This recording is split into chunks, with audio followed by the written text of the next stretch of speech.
Hey everyone, welcome to another dev update. So this is quality of life one. So this is with the 5.20 coming out with the new master tier system. Now looking to focus more on quality of life and optimization changes for 5.21.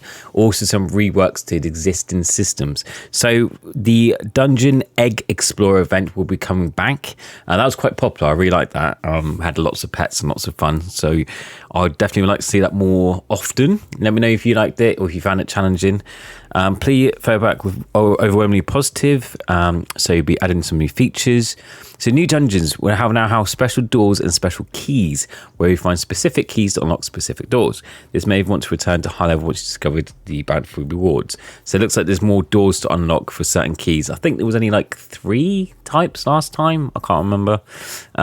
New dungeons will be placed a bit more smoothly with the time gate being more frequent, but also far less between each door. Will also allow players to fully explore the available floors sooner and discover more of what the dungeons hold. The dungeon creators have got a bit trickier as well with dungeon designs. Make sure to closely investigate each floor. In addition, there's new mechanics. It'll be adding quality of life features to Dungeon Explorer. Event notification will be improved to ensure you're notified, and also I think there's a couple of notifications errors, so they fixed that. So remaining torches. Okay, so to ensure players know how many remaining torches are left and basically be more informative of it. Lastly, the completionist rewards were placed in clear locations to help players see unique rewards they receive for fully exploring the dungeon and conquering its depth. Continuing with the quality of life improvements, we'll also be making changes to skill tree to help players starting off. Stroke of luck previously was the only way to can ship pet shadow builds to be able to benefit from deadly strike. We're changing these companion damage source to receive a base bonus from deadly strike even without investing in stroke of luck. Interesting. And then leveling up stroke of luck will continue to boost it further. Now, if you forget to level up stroke of luck, you'll get stronger damage boosts from your spells. Additionally, we have a new spell added to unlock it with a skill.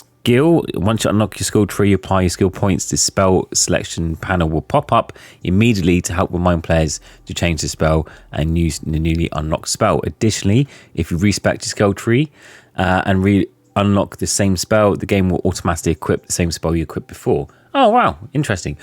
What I do think they should bring in, which they haven't done yet, is saved skill trees. So when we change build, they've done you don't have to spend any money now to respec your skill tree. So you reset tokens, which is fantastic. It means you can try all different builds. But there's 6 builds in the game, so 6 different variants of builds. And I tend to just stick with one build the whole time, because to change, like at the moment I'm using Shadow Clone, which is mainly a farming build because I'm a near end game and I have to farm a lot.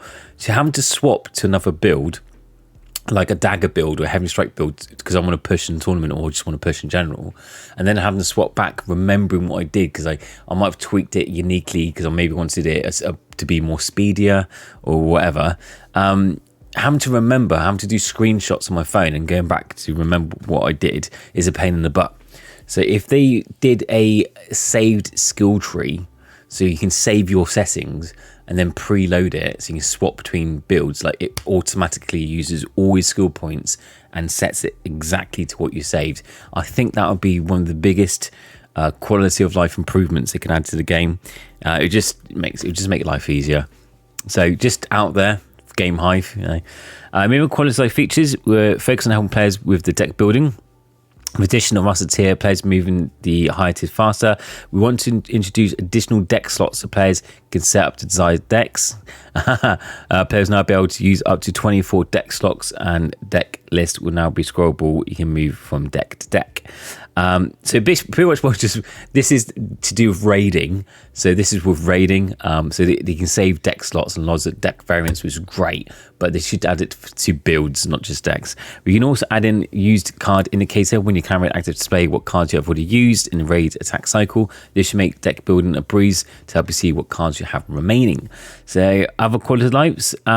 Next, equipment sets and crafting panel. We're adding a new highlighted equipment set feature to help players see equipment sets that are more meaningful for them on top of the crafting panel.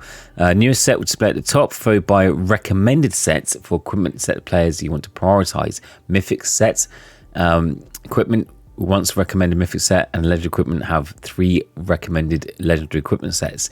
The recommended equipment set will be based on your chosen damage type, which is selected your currently equipped / equipment. Additionally, event equipment with currently collectible event equipment sets displays top to highlight which sets you receive from regular equipment drops. Now, we aren't only releasing quality of life equipment sets, we're releasing a new legendary set, Enter Sky Skirmish, a cool wing legendary set that let you increase / primary effect and amount of stage rush earned each prestige. So this will be a great way to boost your stage rush to help gain higher starting stage and prestige as possible. That's pretty cool. I like new sets. There should be more mythic sets, but that's pretty cool anyway.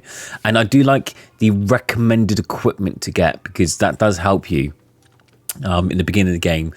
So if you do like a clanship build and you're trying to like get like I don't know pet equipment, some people do, they just get it, or they spend, a lot of people spend diamonds on getting like epic and legendary sets, and you know, there is need to be a bit of guidance. I have done videos telling you which equipment sets to buy, but for new players who might not be aware, this would be fantastic to help them breeze through earlier on.